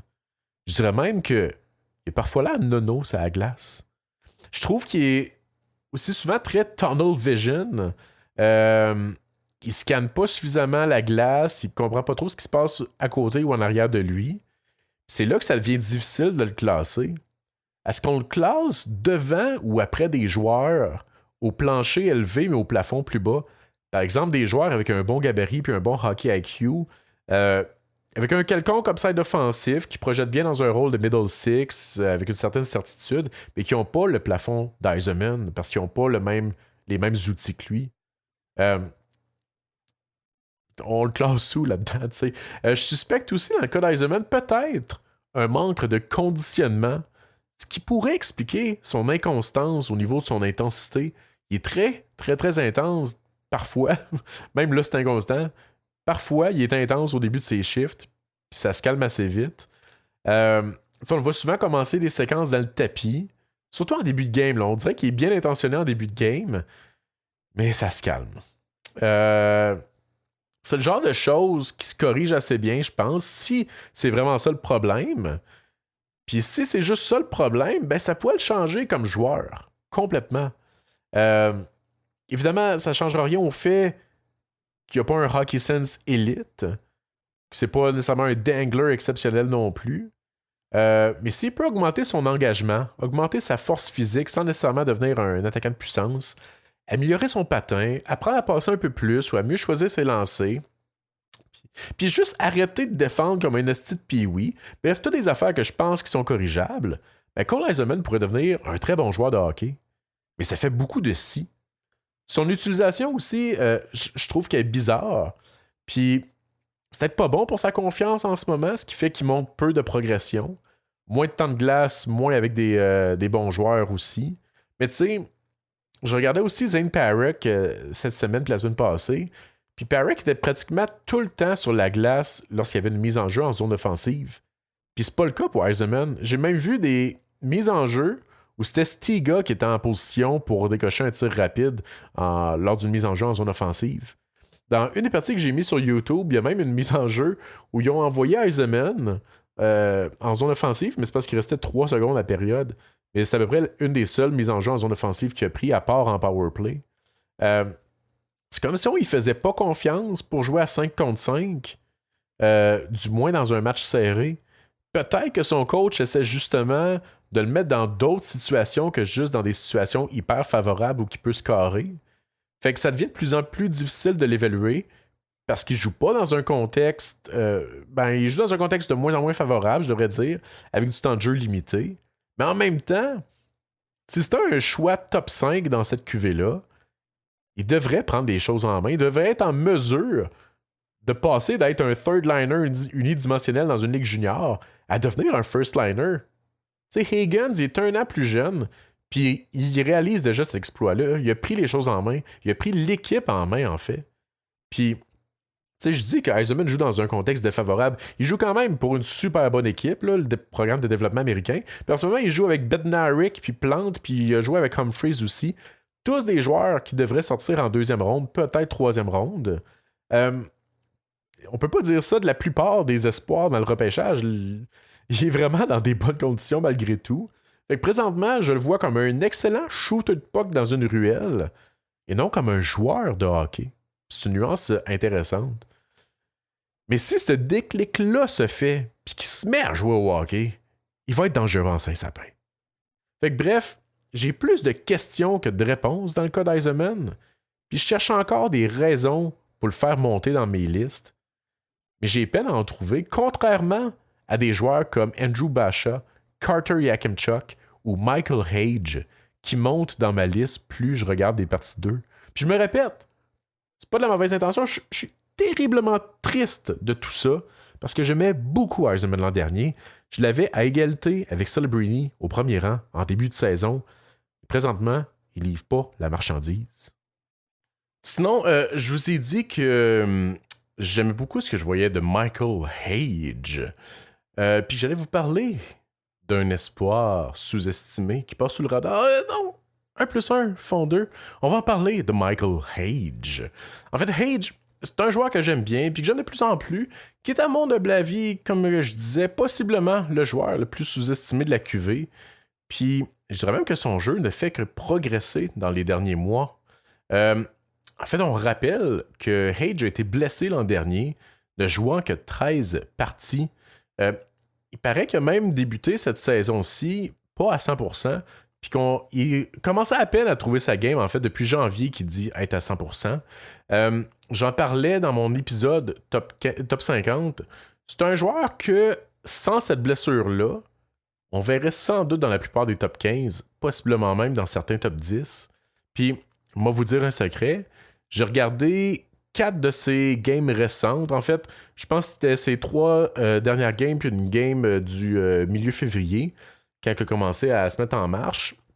Puis, écoute, en ce moment, j'étais déjà quand même high sur lui, mais avec ces games-là récentes, présentement, j'hésiterais nullement à le repêcher entre les positions 10 et 15. T'sais, tant qu'à y aller avec, mettons, un Igor Chernyshov ou peut-être même Liam Greentree ou Michael Brandsegg-Nigard, que j'adore tous, by the way, mais qui ont un plafond offensif peut-être plus limité que Michael Hage, ben j'irais avec Hage tant qu'à ça. Hage, c'est un centre de 6 pieds 1, 190 livres, droitier en plus, note importante. Un Canadien qui évolue en USHL, qui est rapide, avec d'excellentes mains, un très bon lancer, des flashs incroyables de playmaking puis de créativité. Il pourrait tomber dans cette catégorie-là qu'on dit dual threat. C'est pas le plus robuste malgré son gabarit. C'est pas un attaquant de puissance. Puis il montre des flashs de physicalité récemment. En fait, je pense qu'il réalise pas encore à quel point il est fort. Il s'est aussi vraiment amélioré défensivement récemment. Je pense que les outils sont là dans son cas pour faire de lui un très bon centre de 2e ou 3e trio. Peut-être même un ailier de premier trio. Parce que les outils sont là, le gabarit est là. Comme je disais, son shot, son playmaking, ses mains, son patin, bref. Malgré son patin, toutefois, il n'y a pas le moteur dans le tapis comme un Andrew Basha, mais je le trouve quand même actif au bon moment. Je trouve qu'il s'implique en échec avant. Il s'acharne en poursuite du porteur de la rondelle. Surtout, il excelle à gagner l'intérieur quand il porte la rondelle ou en récupération de rondelle. Il a un bâton très actif. En fait, je dirais même qu'il a possiblement l'un des meilleurs poke check de la QV. Pour vrai, c'est incroyable le nombre de jeux qui brisent ou qui disturb. Il est bon pour sécuriser des rondelles le long des bandes ou pour soutirer la rondelle à l'adversaire. Il protège bien la rondelle avec son corps. Il n'hésite pas à aller jouer devant le filet. Il contrôle l'avantage numérique. Ses passes sont sharp. Il est bon sur le cercle des mises en jeu. Bref, il fait beaucoup de petites choses très bien dans le but soit de faire développer le jeu, de garder le jeu en vie, ou simplement créer des occasions de marquer comme peu savent le faire dans la USHL en ce moment. Il pourrait devenir un attaquant dynamique two-way au prochain niveau. Son patin est définitivement pro, même s'il y a encore certaines lacunes à corriger. Mais s'il devient un joueur même qui joue sur le désavantage numérique, il serait excessivement dangereux en raison de sa rapidité. Par ailleurs, dans une des entrevues qu'il a accordées au site NHL.com, Hage dit avoir un style de jeu à la Jack Eichel. Il se décrit également comme étant un centre two-way créatif lui-même. C'est donc ce qu'il désire devenir, puis ce qu'il désire implanter dans son jeu. Puis moi, un centre créatif two-way, je trouve ça sexy. Son coach le décrit comme ayant la créativité puis le dynamisme d'un petit joueur, mais dans un gros gabarit. Je pense qu'il commence, comme je disais, à comprendre qu'il y a un gros gabarit, puis s'il commence en fait à s'en servir davantage, ça va être tannant. Il y a beaucoup de cordes à son arc. C'est ça, il cumule beaucoup de points, puis je trouve qu'on en parle quand même pas beaucoup. Il est présentement au 3e rang des pointeurs de toute la USHL, avec 75 points en 54 rencontres, dont 33 buts. C'est des statistiques pratiquement identiques à Trevor Connolly. Puis, je rappelle qu'il a passé la moitié de la saison à se remettre d'une blessure qui l'a tenu à l'écart toute la saison dernière. Donc, si on prend juste ses 17 derniers matchs, soit depuis la mi-février, il cumule 31 points en 17 rencontres. Une moyenne de 1,82 points par match. C'est incroyable comme récolte. Il a été blanchi seulement à 2 occasions lors de ces 17 matchs-là. Puis, c'est important de le rappeler, il joue vraiment pas pour une équipe forte. Le Steel est 6e sur 8 dans leur conférence avec une fiche d'environ 500. Puis, tu sais, ça, c'est un joueur à son année d'admissibilité au repêchage de la LNH. Puis, c'est le leader de cette équipe-là en ce moment. Une des critiques que j'aurais parfois... Il est très bon en transition, évidemment, avec son patin, ses mains et tout ça, mais des fois, inefficace un peu. Des fois, il essaie peut-être d'en faire un peu trop. Ou des fois, il y a des jeux qui meurent malgré, son patin et ses mains. Mais c'est peut-être partiellement dû à l'équipe ou au système de jeu. Fait que, tu sais, ça me turn off pas tant que ça. Des fois, c'est ça, il force un peu trop le jeu, il essaie peut-être un peu trop d'être créatif. Encore là, ça me dérange pas trop. Junior, c'est un peu fait pour ça aussi, pour essayer des affaires puis explorer ses limites. Tu sais, ça me dérangerait si c'était juste ça qu'il faisait, puis que c'était une machine à turnover, puis qu'il n'y avait pas d'autres positifs dans son jeu. Mais là, le reste de son jeu, je le trouve déjà très bon. À 16 ans, les affaires, mon chum. Vas-y, tu sais. Je reviens à Eisenman, pour qui je dis qu'il panique souvent avec la rondelle quand le jeu se déroule pas comme prévu. Ben, Hage, c'est l'inverse. Dans un match que j'ai écouté, il y a une séquence où il décoche un lancer alors qu'il est sur le jeu de puissance. Mais, je sais pas, il passe dans le beurre, là, ou je sais pas trop, là. Fait que bref, plutôt que de tenter de décocher un deuxième lancer, alors que la porte, ben, s'est refermée, geste que Eisenman aurait peut-être fait, ben, il a pris le temps de reprendre le contrôle de la rondelle, de scanner, de la remettre derrière le filet via la bande, puis la séquence est continuée, tu sais.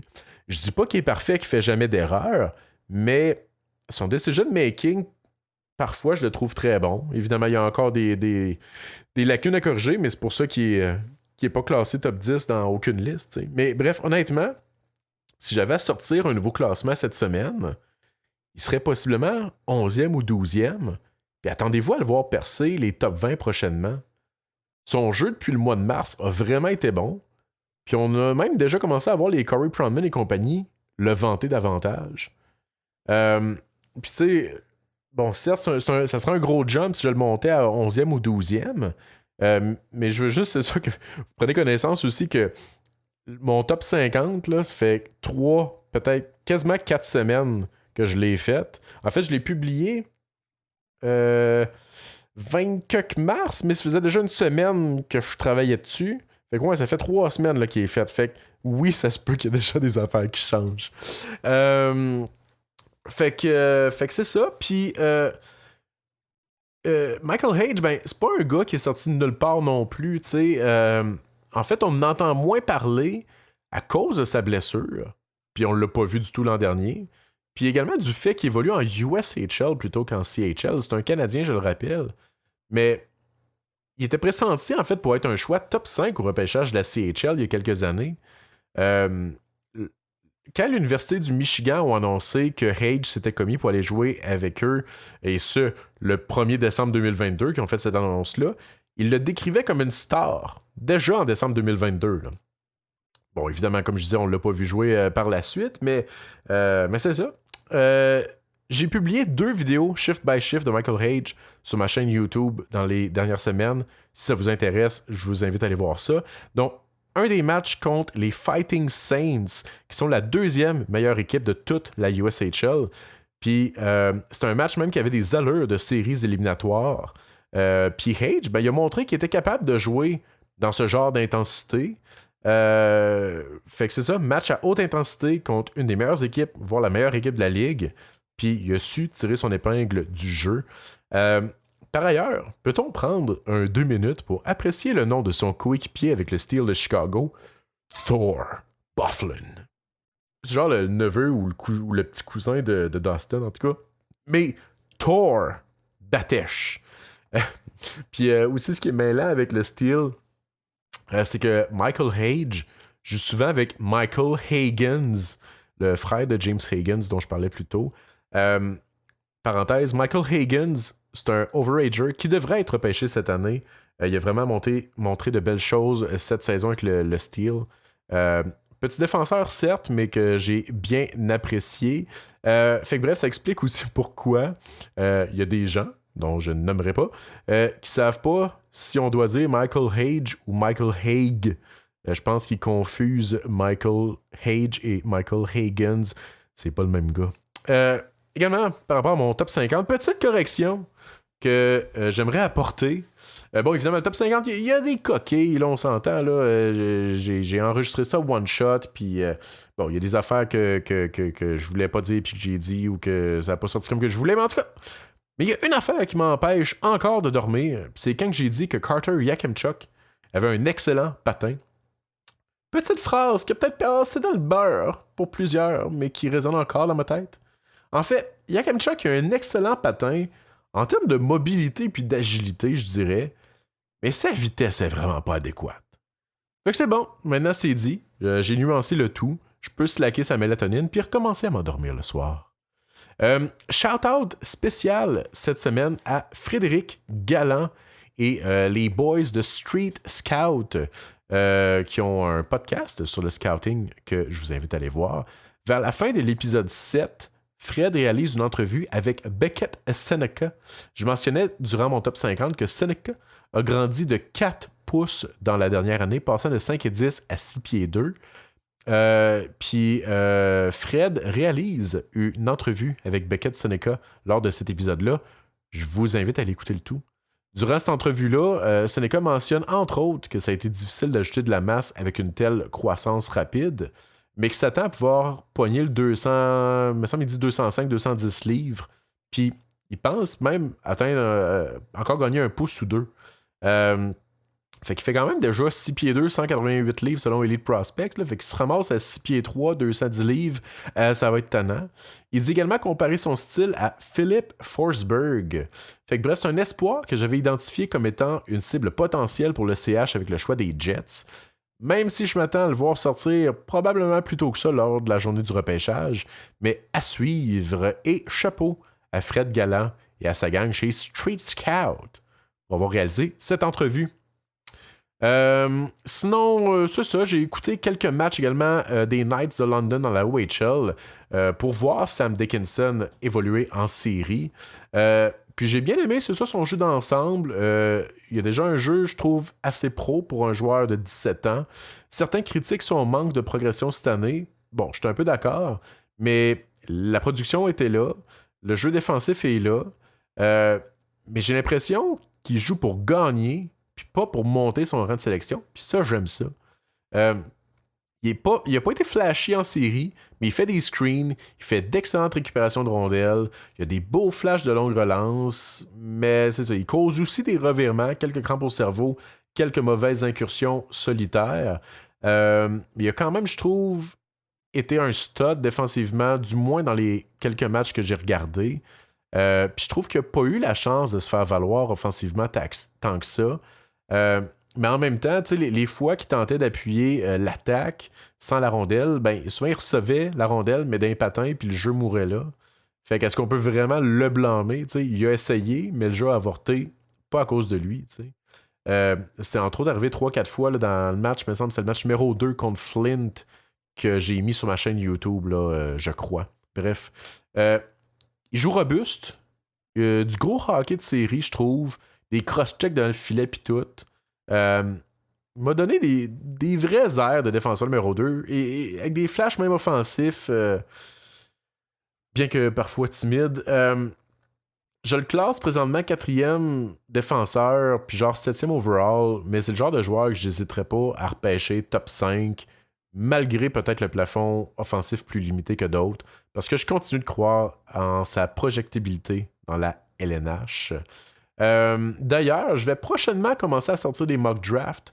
Possiblement, je vais en faire un avant la loterie, quand la saison va être terminée, puis un après la loterie, un peu comme j'avais fait l'an dernier. Mais un exercice que je veux aussi faire, c'est de me mettre dans la peau d'un DG d'une équipe d'expansion, puis de faire une liste de sélection de quels joueurs je choisirais pour débuter ma franchise si j'avais un choix au repêchage 2024.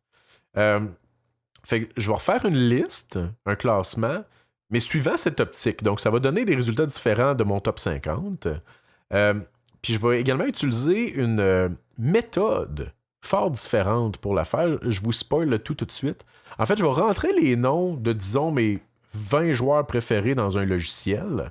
Puis le logiciel va me présenter, à tour de rôle, le choix entre 2 joueurs. Donc, mettons le choix entre Celebrini et Demidov. Je dois en choisir juste un entre les deux. Puis ensuite, le logiciel me montre un autre choix entre 2 joueurs, et ainsi de suite, jusqu'à temps que toutes les combinaisons possibles aient été résolues. Puis à la fin, ben, ça génère un classement.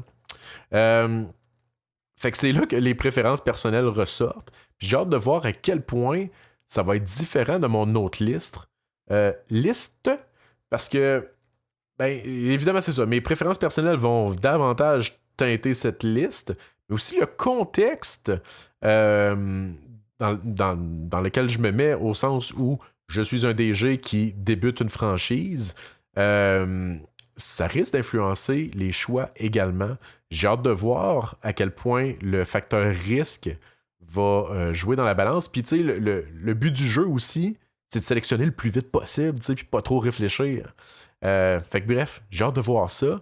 Puis je pense que justement un Sam Dickinson pourrait se ramasser top 5 dans ce genre d'affaires-là, parce que je pense que c'est un beau gars pour starter une banque d'espoir, tu sais.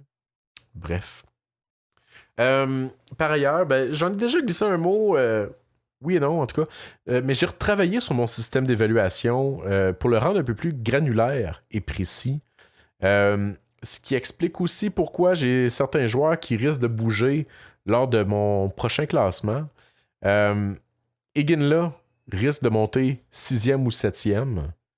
Je risque d'avoir Michael Hage autour du 11e rang. Andrew Basha, je suis pas décidé encore, mais il risque d'être entre 12 et 15. Je sais pas encore si je le fais passer devant Brensek Newgard et Greentree ou non. Puis Yakemchuk risque fort probablement de se tailler une place dans le top 20, probablement autour de 17. Là, si vous me dites, ouais, mais si tu montes Iginla, qui drop? Il y a Parek, que je sais plus. Honnêtement, je vois des red flags dans son jeu. Ben, on a toujours vu, évidemment. Mais l'upside est juste trop incroyable pour s'arrêter sur ces red flags-là.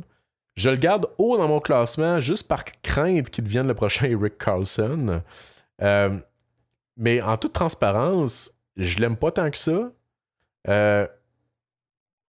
Dans la liste des préférences que je viens de parler, ben, il va être possiblement dehors de mon top 10. T'sais. Comme je disais lors de mon top 50, on se doit de respecter l'offensive que ce gars-là apporte. Puis qu'il travaillera éventuellement sur son jeu défensif et tout ça. Mais pas tant. Plus je le regarde, puis moi je suis en amour avec son jeu de transition, puis plus je me dis que ce gars-là il excelle, mais juste quand la POC est en zone offensive. Puis que le reste du jeu, c'est plus difficile. Mais, je réitère, offensivement, son plafond est excessivement élevé, le plus élevé du repêchage. Puis on se doit de respecter ça quand même, tu sais. Sur un autre sujet, on a beaucoup entendu parler de Landon DuPont cette semaine aussi. Pour les fins connaisseurs, le nom de DuPont ne vous est pas parfaitement inconnu. En fait, son nom circule depuis environ 2 ans déjà. Lui qui cumule une moyenne de 2 points par match partout qui est passé. Je ne l'ai pas mentionné, c'est un défenseur droitier de 5 et 11 de 14 ans. Donc, éligible au repêchage de 2027. DuPont est devenu, il y a quelques jours, le premier défenseur à recevoir le statut de joueur exceptionnel dans la Ligue de l'Ouest, dans la WHL. Ça fait un bout de temps que je voulais vous en parler de DuPont, mais le moment est jamais venu. Puis je me suis dit que d'ici 2027, j'aurais le temps de vous en parler. Mais bon, avec cette nouvelle cette semaine, tout le monde le connaît maintenant. Mais je me rattrape. Autre espoir qui n'est pas admissible cette année, dont j'aimerais vous faire mention, c'est Jackson Smith, défenseur gaucher de 6 pieds 3, évoluant pour Tri-City. Il a encore 16 ans, puis il cumule 29 points en 62 rencontres. Il avait été sélectionné 2e au total lors du repêchage de la WHL. En fait, ce qui saute aux yeux quand on le regarde jouer, c'est son coup de patin. Fait que juste gardez un œil sur lui pour l'an prochain. Je voulais juste le name dropper. Jackson Smith. L'an prochain, d'ailleurs, qui devrait encore une fois être une année très intéressante avec les James Higgins, Malcolm Spence, Anatole Frondel, Michael Misa, Roger McQueen, Porter Marton, William Moore, Caleb Desnoyers et Sacha Boumedienne, notamment mais non limitativement. En 2026 également sera une année sensationnelle avec Gavin McKenna. Puis en 2027, possiblement Landon DePont. Bref, des belles années pour tanker. On peut par ailleurs commencer à parler du championnat des moins de 18 ans qui débute dans quelques semaines. Parmi les joueurs déjà éliminés des séries de la CHL, on pourrait voir parmi l'équipe du Canada les attaquants Berkeley Catton, Caden Lindstrom, Andrew Basha, Luke Misa, Liam Greentree, Jet Luchenko, Ryder Ritchie, Miguel Marquez, Cole Baudouin et peut-être même Alexandre Blais, ainsi que les défenseurs Harrison Brunick, Spencer Gill de l'Océanique, Colton Roberts, Charlie Ellick et compagnie. Ça serait vraiment une belle formation, mais il y a également beaucoup de joueurs admissibles en 2025 qu'on pourrait voir, dont Roger McQueen, 6 pieds 5, Malcolm Spence, 6 pieds 2 et Porter Marton, 6 pieds 3. 3 gros attaquants présentement vus dans le top 10 de 2025 à garder en note. Est-ce qu'on pourrait également voir Gavin McKenna, même s'il est seulement éligible en 2026? Faut pas non plus fermer la porte à ce que d'autres joueurs se fassent éliminer de leur série d'ici là. On pense entre autres à Tige Iginla, qui affronte présentement la meilleure formation de la WHL en deuxième ronde, ou l'une des meilleures formations, je devrais dire. Pour Macklin Celebrini, évidemment, ne rêvons pas trop, je ne m'attends pas à le voir là. Mais est-ce qu'on pourrait voir Michael Hage ou Sacha Boisvert, qui, eux, évoluent en USHL? Il y a également le nom de Dean Letourneau, qui serait peut-être une long shot, mais qui serait vraiment intéressant de le voir. Fait que bref, possiblement une très grosse équipe pour le Canada cette année. Mais c'est ça, je vous rappelle, ne tombez pas en amour avec les performances de ces joueurs-là lors de ce tournoi. Deux dernières petites choses avant de conclure l'épisode. En fait, j'ai dit que l'épisode serait court malgré tout. Je suis déjà à quasiment 1h30. Puis je suis en train de... Ben c'est ça, je m'apprête à vous dire deux choses complètement inutiles que je devrais couper, mais que je couperai pas. Bref, à force de faire du montage puis de réécouter les épisodes, je me suis rendu compte que dans aucun épisode, je ne me suis nommé. Je suis le podcast Briser la glace, mais je n'ai pas de nom. Entretenons un peu ce mystère encore, mais j'aimerais ça avoir un surnom. Un surnom cool, un peu comme Snake. Parce que je trouve ça vraiment cool pour un homme de cet âge-là de se faire appeler de même, un nom d'animal en anglais. J'ai essayé de brainstormer avec moi-même cette semaine afin de trouver le surnom parfait. Idéalement, un animal aussi qui tue en anglais, pas plus que 2 syllabes. Mais j'arrive pas à trouver le surnom parfait. Fait que j'ai besoin de votre aide, guys. Écrivez-moi en commentaire pour me faire part de vos suggestions. Là, vous allez me dire, ouais, mais sur l'épisode audio, il n'y a pas de place pour écrire des commentaires.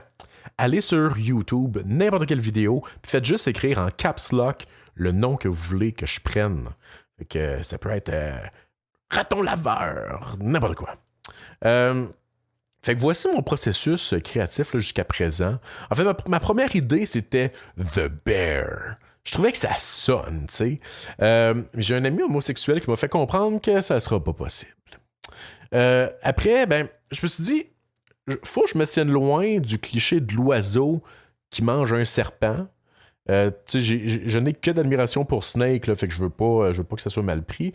Mais je dois avouer que Toucan, ça m'a vraiment fait rigoler comme surnom. Sinon, j'avais pensé à Cheetah, Possum ou encore Dragon ou Dragon. Dragon, ça sonne, tu sais. Mais je me suis dit, non, il n'y a rien qui est aussi bon que Snake. Fait que j'ai cherché à comprendre qu'est-ce qui était si sexy dans le nom de Snake. Puis je pense que c'est la sonorité en K. Je pense que c'est ça qui lui donne toute sa richesse. Fait que, mais c'est ça, encore là, j'ai rien trouvé qui accotait ça, malgré les sonorités en K. J'avais pensé à Skunk, mais bon, je suis pas sûr. Camel, non plus. Scorpion, c'est vraiment hot. mais c'est déjà pris, bon, selon l'âge que vous avez, soit par un band ou par un personnage de Mortal Kombat, en tout cas. Il y a Raccoon. Meerkat, ça le ferait, même si personne ne sait c'est quoi un Meerkat. Puis aussi, je trouve que ça sonne trop comme Meeker. Asti. Meerkat guerrier. Ouais, ça va... Non, peut-être pas. En tout cas, bref, j'ai besoin de vous pour trouver un surnom. Écrivez-moi ce que vous en pensez. Pour finir, j'ai pas le choix d'y aller avec du trivia, du complètement inutile, mais ça m'a fait sourire. Il y a Jay Fresh Hockey sur X qui a publié une statistique vraiment épaisse, mais que j'aime beaucoup. En fait, il a pris le rang de sélection des joueurs de la LNH lors de leur année de repêchage. Il a regardé tous les trios ayant joué ensemble depuis la saison 2007-2008, puis il a classé les trios par somme de rang de sélection. Je vous donne un exemple simple, vous allez comprendre. Le trio de McDavid, Yakupov et Hall à Edmonton a déjà joué ensemble. C'est toutes des first pick overall. Donc la somme de leur rang de sélection est 3. La somme la plus basse possible. Donc évidemment, avec autant de choix hauts, les Oilers remportent la palme, puis ils ont beaucoup de trios dans le palmarès. En fait, ils ont 10 trios depuis 2007-2008 qui ont une somme maximale de 7. Je vais vous donner quelques exemples tantôt. Il y a également les Leafs qui ont très bien fait. Évidemment, toute combinaison de joueurs qui évoluent avec Matthews et Marner, ça devient payant. Notamment Tavares et Thornton. Au total, il y a 9 trios à travers la LNH durant cette période de temps qui ont une somme égale ou inférieure à 5. Je rappelle que le minimum possible, c'est 3. Donc 3, 4 ou 5. Puis je vais vous les nommer. Edmonton, McDavid, Yakupov, Hall, somme de 3. Il y a un deuxième trio qui a une somme de 3. Et c'est également Edmonton, Yakupov, Nugent Hopkins et Hall. Il y a un trio à 4. Puis ça, très intéressant parce que c'est un trio qui a fait des flamèches. C'est Landeskog, Rantanen et McKinnon qui ont une somme de 4. Ensuite, on a encore 3 trios d'Edmonton qui ont une somme de 5. McDavid, Draisaitl, Nugent Hopkins, Draisaitl, Nugent Hopkins, Hall, Draisaitl, Yakupov, Hall. Ensuite, on a les Sharks à 5 avec Heatley, Thornton, Marleau. Puis on a 2 trios de Buffalo aussi. Eichel, Reinhardt, Hall et Stahl, Reinhardt, Hall. On voit que Hall est revenu vraiment souvent. Fait que bref, je voulais vous montrer là, ceux qui avaient une somme de 5 et moins. Je trouvais ça vraiment stupide comme stat. Par ailleurs, le trio de Drouin, Slavkovski et Dach, bien qu'ils n'aient joué que 18 minutes ensemble, arrive au 20e rang avec une somme de 7 pour leur rang de sélection, à égalité avec des duos légendaires. Duo là, qui était complété par un autre joueur souvent, mais le duo en frère des jumeaux Sedin et Linden est également à 7. Taves Kane avec Doc arrive également à 7. Crosby Malkin et Puljujärvi. Et Thornton Marleau et Evander Kane. Donc, on va voir où va se classer le trio de Drouin, Slavkovski et Doc dans une dizaine d'années. Donc, bref, plusieurs gros épisodes à venir dans mon cas. La saison des mock drafts approche à grands pas.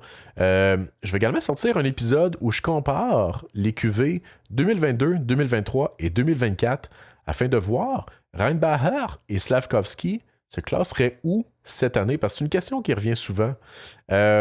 Puis ouais, plus encore. Donc, suivez-moi sur Facebook et YouTube afin de rien manquer. Et je vous remercie d'être là. Salutations à tous les nouveaux auditeurs. Et on se revoit très bientôt pour un nouveau podcast. Un nouvel épisode, dis-je, du podcast Briser la glace. Merci!